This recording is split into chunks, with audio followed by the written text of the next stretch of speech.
In this lecture, we will learn how to offset the given sketch. Select this line and stretch it. Type offset command and select offset.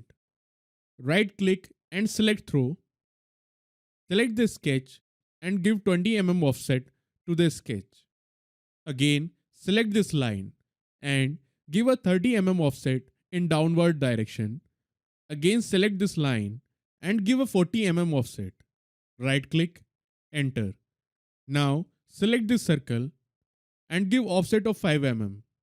Again, select this circle and give offset of 30 mm. Select this line and give 20 mm offset. Again, select this line and drag the mouse to right side and give offset of 20 mm. So this is the offset command in AutoCAD.